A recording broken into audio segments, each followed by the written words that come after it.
As the Washington Nationals made two moves yesterday, signing Juan Yepez and as well as Nick Senzel. Who will have the bigger impact between those two guys? Well, maybe a little bit surprising. You are Locked On Nationals, your daily Washington Nationals podcast, part of the Locked On Podcast Network, your team every day.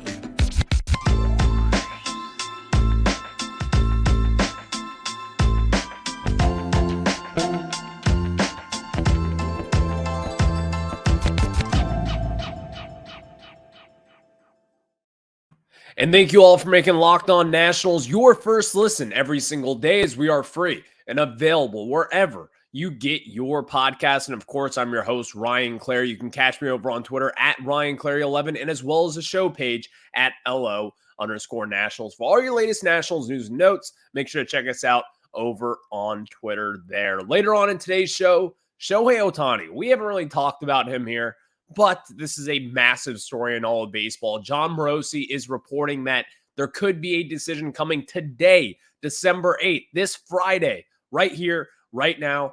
Where's he going to go? Where do we think he's going to go? This has been a fun story to watch. No one knows where, really, but there are a few finalists here, and I think it could be a little surprising, to say the least. We'll discuss that later on in today's show. Later as well, we're going to get into three Nationals prospects who could have the biggest impact in 2024. And again, this is going to be a little surprising, I think, to some people, but just hear out my argument as to why these three guys will be the biggest impact in the 2024 season. But let's start off this. It's an impact day because we need to talk about who will be more impactful than Nick Senzel and Juan Yepez. I think it's going to be an interesting conversation, to say the least. And again, I think people will be surprised. I'll tell you why after I tell you about our friends at FanDuel, because today's episode is brought to you by FanDuel. Make every moment more. Right now, new customers can get $150 in bonus bets with any winning $5 moneyline bet.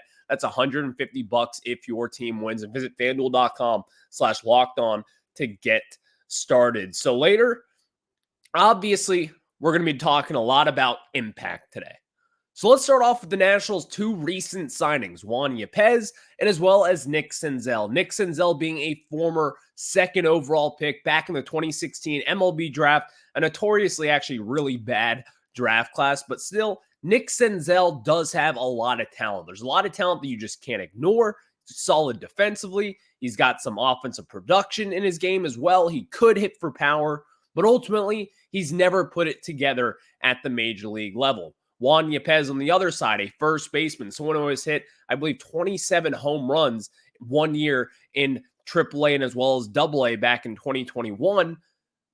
How impactful is that? Well, you may ask, well, what is he doing at the major league level? Didn't really do too much. The Cardinals DFA'd him this offseason. But really, if you have Paul Goldschmidt over there at first base, you have Jordan Walker, who could be playing first base in a couple years from now as well. A lot of different things as to why the Cardinals kind of sent Juan Yepez packing his way. But I think the Nationals, with these two signings, Nick Senzel is a flashier name. He's the more upside kind of guy when you're talking about talent and the different skills that he possesses. But I think Juan Yepez is going to be the guy, in my opinion, who will be the more success story for this Nationals team.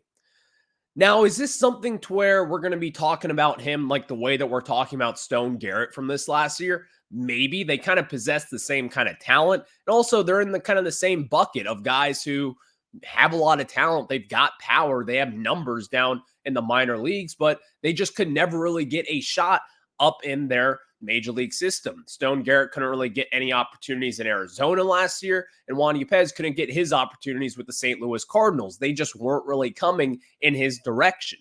So the reason as to why I say Juan Yepez over someone like a Nick Senzel is signing for more money. He's going to be on the major league roster, while Juan Yepez, he signed a minor league deal. But I look at him and I think he's probably going to be the guy to get the most opportunities. And I think Davey Martinez and Mike Rizzo and the rest of this staff, they've noticed after year one or year three or whatever you want to call it, this rebuild, but this last season, they know what their issue was. they weren't getting enough offensive production over at the first base position. They needed a little bit more. Dominic Smith, he checked that box when it came to the defense. He was solid, Gold Glove candidate, should have been a Gold Glove finalist for being honest, but ultimately was not. When you're on a bad team, you have to kind of pay that tax every now and then. But they need more offensive production, and they know that. Juan Yepez and the numbers that he has put up from 2022, 2021 as well, and even 2023, all this guy has done at any real level has hit the crap out of the baseball. Now, in 2023, his numbers did dip a little bit in AAA, only sporting a 736 OPS in 86 games in AAA Memphis for the Cardinals. But the years prior to that, there's a track record of success really dating back to the 2021 season, having a 969 OPS from AA to AAA. 2022, having a 921 OPS in all of AAA. And again, that was only in 50 games before he got the call up to the big leagues. Juan Yepez is going to have more opportunities, in my opinion. When we really kind of look at Nick Senzel and we're talking about the possible impact that he could have, it's not the fact that he can't turn around. He certainly has the opportunity, and he's going to get a lot of opportunities here to turn his career around here. But I don't think that's going to be the case. When guys play for 5+ years, the way that Nick Senzel has, and there's a real track record with him, he's kind of in the same category as a Carter Kieboom type, a former top prospect, someone who has a lot of talent, someone who was a former, again, one of the highest prospects in all of baseball at one point. Nick Senzel, though, he hasn't really had the pedigree of the guy of a Juan Yepez kind of type. He has not put up those numbers since 2019, his rookie season. That was his best year by far. And ever since then, it's kind of came down to a crashing halt. Similar to Victor Robles, we know what this is like. We know this. You talk about Carter Kieboom, Victor Robles, and all the other top prospects who have come up and who have struggled a little bit. We know what that's like. And so looking at Juan Yepez, I think giving him opportunities, which in my opinion is probably what he needed most, I think he's going to take all these opportunities and turn himself into a big league caliber player. Now, is he going to be someone who you're going to rely on for the next 7 years? Is he going to be your first baseman? You won't have any questions about it. We don't know at this point in time. But for this 2024 Nationals team, they need power. Juan Yepez has got power. He's got the home run threat in him. Now, can he consistently do that at the big league level? That's going to be the big question. Because Stone Garrett, we were in this kind of category last offseason. When we signed him, no one really knew too much about Stone Garrett. You saw the exit velocity. You saw all the power and the numbers that he's put up. I think that's going to be the Stone Garrett signing of the 2023-2024 offseason. I think we're going to be talking about Juan Yepez in a few months here. And once spring training opens up in mid-February, I think we're going to be talking about Juan Yepez playing some pretty serious innings over at first base. Because the Nationals, I don't think at this moment in time, number one, Rhys Hoskins seems to be out of the equation. Number two, Joey Votto, kind of the hope that I wanted, seems to be out of the equation.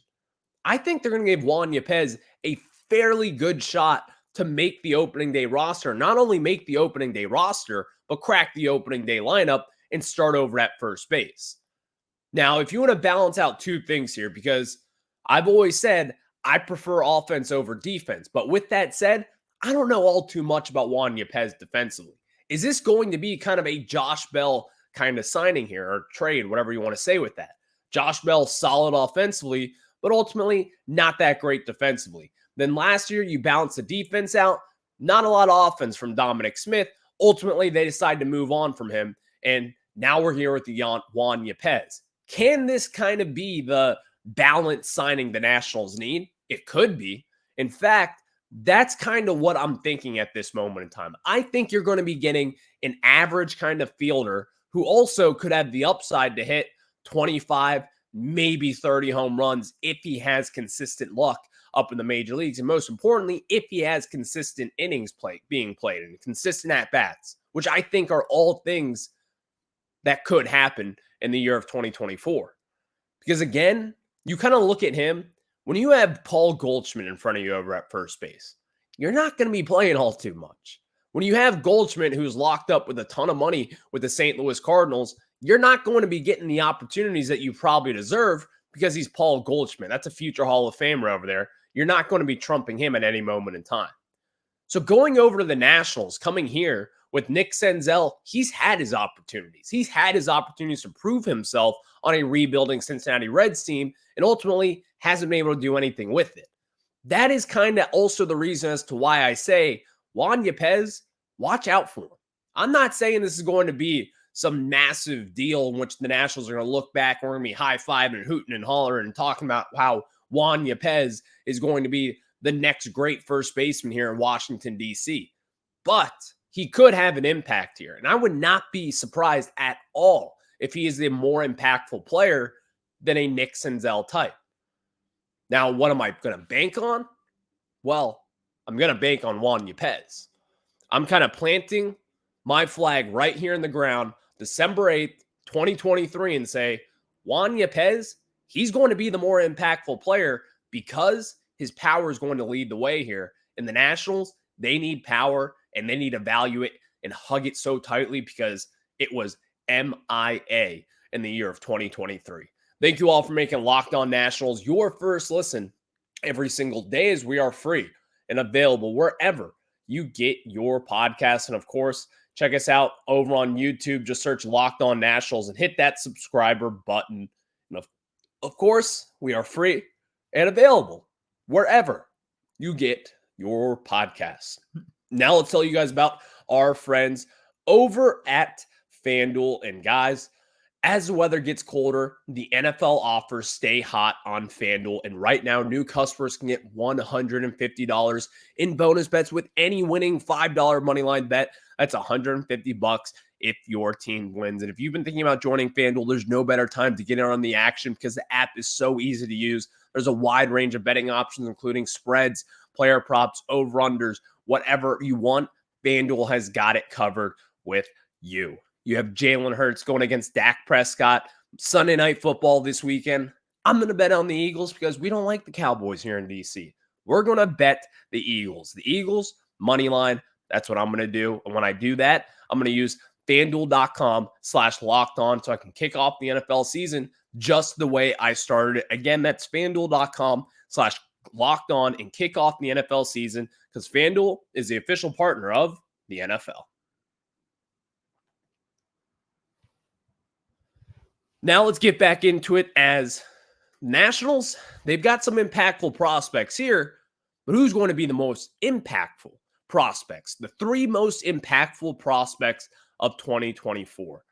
This may be a little bit surprising. And again, this is not including guys who are number one, Mackenzie Gore and CJ Abrams. If you wanted to include them in that, they're not prospects anymore. They're young guys. You could consider them prospects if you wanted to, but we're not going to for this practice. We're going to have guys who are still prospect eligible that you see in the rankings or that you may not see in the rankings, depending on what site you're looking at. But I got some guys for you here. Number one, I'm going to start off with Kade Cavali. I think a lot of people, when talking about Kade Cavali, it's kind of a forgotten name. You don't really think of Kade Cavali anymore the way that you did this time last year or even a year and a half ago. When Kade Cavali back in 2022, everyone that entire year was talking about, get this guy up to the majors. We need to see him here. Everyone else who was a college arm in that draft worked their way swimmingly through the minors. Kade Cavali was putting up monstrous numbers at one point in 2021 and as well as 2022. He kind of got back on track, but then came up to the big leagues, made his start against the Cincinnati Reds, got rocked, and then was shut down for the rest of 2022. Going into 2023 spring training, has Tommy John surgery, season over, and now he's on his way back up to making it to the major leagues. I'm not going to forget about Kade Cavali just yet. Now, here's the thing. I have to see a little bit more from Kade Cavali before I say this is going to be a guy. I just simply have not been able to see as much as Kade Cavali as I would want to over the last few years. But Kade Cavali, if he can still kind of have his electric fastball along with his electric stuff, then I think that is going to be a major play for this Nationals team going into 2024. Now, Kade Cavali, he's not going to be in the majors probably again maybe until June, July at the latest. Maybe you see him earlier in May, but I don't really think that's going to be the case. I don't think the Nationals are going to rush his way up into the majors again. I think they're going to let him kind of simmer down in AAA and the minors, kind of get his feet wet a little bit, get back into the swing of things. And then when he's 100%, that's when you'll see Cavali back up with the bigs. But he's not going to be forgotten. And I don't think Nationals fans should forget him just because he had this Tommy John setback. There's a lot of different pitchers in years past who have had Tommy John surgery early on in their career, and they're perfectly fine. Think of Steven Strasburg, Jordan Zimmerman, a lot of different guys, even in this building, who have already had this and have had success stories with it. It can be a little bit, kind of dimming your mood a little bit. It's just all different things because you're missing a whole year of getting better, a whole year of getting stronger, a whole year of reps. You guys understand the injury. It's not a fun one. But still, Cavali's got all the talent here. It's just a matter of putting it all together and staying healthy. But the most important thing with Cavali for me is going to be watching his fastball velocity. I need to make sure that fastball velo is still up there because the reason why Steven Strasburg, when he came back, he was not the same after Tommy John. He was not throwing 99 to 100 the way that he was back in 2010. And that just wasn't going to be the case anymore. He's not a Strasburg talent. And I don't think in this case, he's going to be one of those guys who can just simply reinvent himself. That's unique for what Strasburg did. And unfortunately, that probably gave us some false expectations for what to expect with Cavali. But still, I'm not giving up on him yet because medicine has been better than ever. I think Cavali should be just fine, all things considered. Number 2, I'm going to go with Dylan Cruz. Dylan Cruz, now, this is kind of a layup, you could say. But I think once Dylan Cruz reaches the major leagues, maybe by July or August of this coming year, that is when you'll kind of see as to why, that's why he should have been number 1 overall. This guy is going to be a hitter. I believe that any level that he goes, he's going to be an above average hitter. Doesn't matter what minor league system. It doesn't matter what major league team. He's going to be one of the better pure hitters on his roster wherever he goes. That is how much I believe in Dylan Cruz. And yes, I mean anywhere he goes. Any major league team, he's going to be one of the better hitters, I think, immediately. Don't forget, his bat is generational. It is. Now, is it some generational power? No. But his bat-to-ball skills and everything about him at the plate, just kind of the aura that he brings, it's all-timer. That's the kind of stuff that Dylan Cruz has. He went number 2 overall because the Pirates, they would have had no chance to get a talent like Paul Skeens there just in free agency. They had to go out and get their massive, big-time ace for the next 7 to 8 years to come. That's why they took Paul Skeens and passed on Dylan Cruz. But if there was any other scenario in there, I believe that the Nationals still would have taken Dylan Cruz number 1. He was still the number 1 talent, in my opinion. Now, what are the Nationals and what are Dylan Cruz going to do this year? Are they really going to fly him up through the minors? Could he struggle? I'm sure he could struggle. You saw it in AA this last year. He struck out a little bit more as he kind of flew up the radar on the people. Dylan Cruz is going to be just fine, though. He's going to have this offseason prepare. He's going to get healthy. He was healthy this last year, but even then, when you're playing competitive baseball from mid-February all the way through September, that's a long season for anybody. And that's what he was doing. So with Dylan Cruz, getting some rest under his belt, maybe getting a little bigger, maybe just simply just having his approach change a little bit, I think that is when you'll see the best version of Dylan Cruz. And again, he's going to be up at some point this season. It's just a matter of when. In this scenario, I think it'll be by mid-July if I had to really kind of dictate where and when he will come up. That is why I say Dylan Cruz will probably be the second most impactful prospect. The third most impactful prospect, this could be a little surprising, but I'm starting to believe it a little bit more. Jacob Young. Really, I mean, like the 7th, maybe like the 8th most important outfielding prospect in this system. But what I saw from Jacob Young this year, number 1, the skill set that he possesses, having the ability to play center field and play it very well, having a solid arm, nothing great, but you all saw that play against the Toronto Blue Jays. The kid's got a hose when he needs it. and he is on point when he needs those throws. That play in center field told me a lot about Jacob Young, and he did make some mistakes. You saw Josiah Gray in mid-September, early September, kind of give it in to Jacob Young, but that's not what we're here for. I think Jacob Young, if he were to just get on base, if he can just get the ball in play more, cut down on the strikeouts a little bit more, maybe draw a few more walks, Jacob Young's going to be electric. Because this guy, I don't know this for a fact, but his speed is up there with CJ Abrams. And his base running ability is also certainly up there with CJ Abrams. That's also the kind of impact that the Nationals, if you're not going to be an everyday outfielder, which Jacob Young very well may not be this year, but he's going to have an impact, and it's going to be on the base path. And if it's also not just that, because in my opinion, I think Jacob Young could be seeing a decent amount of shine in center field this year, or if not that, he could be in the outfield at some points this season. Jacob Young, this is going to be an intriguing one because, again, you're not really thinking about Jacob Young having this massive impact, but when you kind of talk about the skills that he possesses and really the jump that he has made since this time last year and what he did in the farm system for the Nationals, getting from high A all the way through AAA into the majors this year, I think Jacob Young is someone that you just simply cannot forget. This is, again, someone who is really beloved by the Nationals and the organization. And the reason why I say that, well, you start off in high A, make it to the majors in the same year after being a mid to late round draft pick. That kind of tells you everything you need to know right here and right now. I think Jacob Young will have a greater impact than a lot of us may expect. Now, is he going to be the everyday center fielder? I don't really know at this moment in time, but I can tell you this. Victor Robles is no sure thing to be the center fielder on opening day for the Washington Nationals. I'm not thinking he is, in fact. If it was up to me today, it would be Jacob Young over Victor Robles. Now, will the Nationals decide to go that route? That is the biggest question probably of this offseason going into spring training.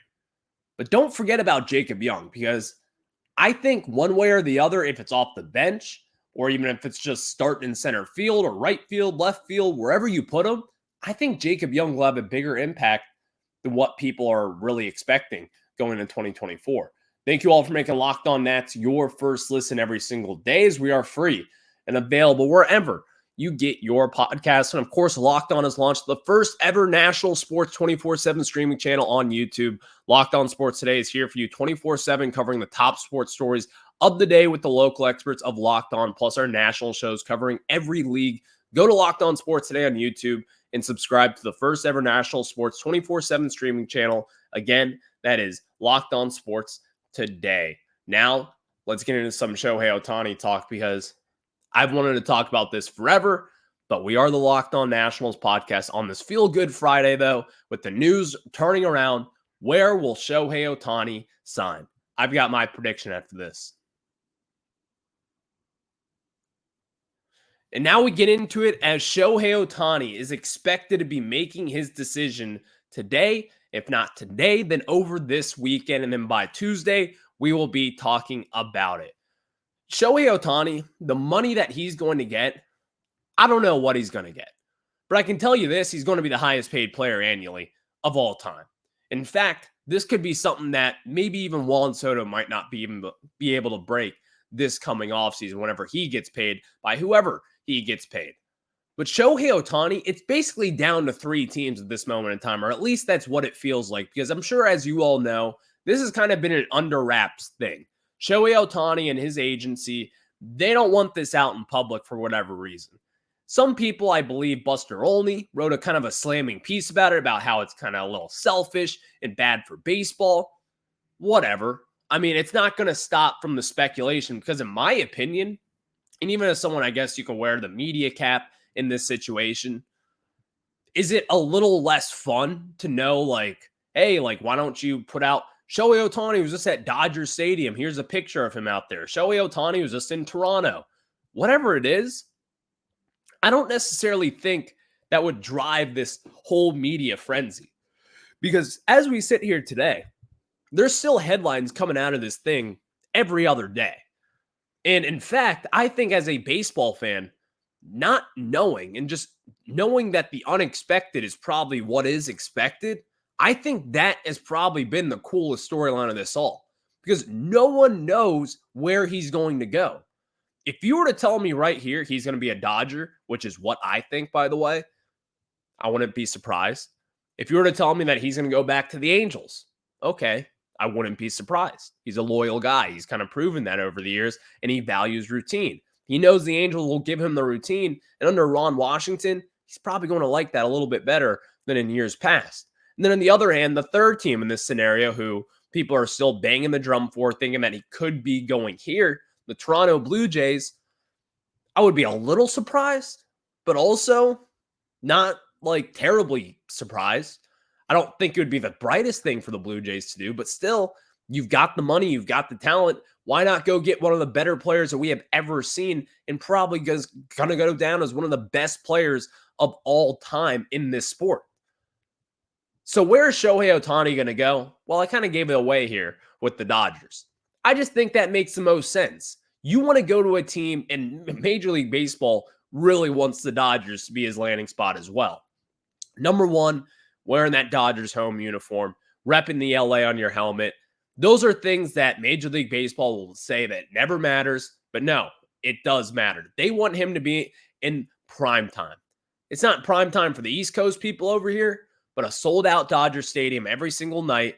You're going to be eating your Dodger dog. You're going to be watching Shohei Otani, Mookie Betts, Freddie Freeman, and that loaded Dodgers team. That is where I see him going because that's what makes the most sense. If he's going to value winning, if he's going to value routine, and if he's going to value just all the different things about baseball and organizational trust, then I think the Los Angeles Dodgers probably make the most sense. But I wouldn't just leave out the Angels at this moment in time. I truly do think that Shohei Otani probably has his decision coming down to the Dodgers and the Angels. I think the Dodgers will probably just outbid him eventually. But don't sleep on the Angels. This is something, again, to where he is comfortable with. He has valued comfort over the years. And I don't think people should just overlook that because it's Shohei Otani. But my prediction is that by the time we're all talking to each other next, Shohei Otani is going to be a Dodger. That's going to be an interesting thing to see. But we'll just have to see what happens over this weekend. Thank you all for making Locked On Nats your first listen every single day, as we are free and available wherever you get your podcasts. And of course, check us out over on YouTube. Just search Locked On Nationals there. And next week, we start the off-season portion of Locked On Nationals. I do want to remind you guys, thank you for making us your first listen every single day, as we are part of the Locked On Podcast Network, where it's your team every day. But Major League Baseball, it's the off-season. Next week, we start 3 episodes per week. Again, that is 3 episodes per week. It'll be Tuesday, Wednesday, and Thursday. Those 3 days, Tuesday, Wednesday, and Thursday, every single week, really up until probably the Super Bowl. And then it's baseball season. We're going to be back 5 to 6 episodes per week. We love you guys. We'll stay here. It'll be a fun offseason, and content will continue to come out over on Locked On Nationals. So, of course, I'll catch you guys on the flip side. Have a good one.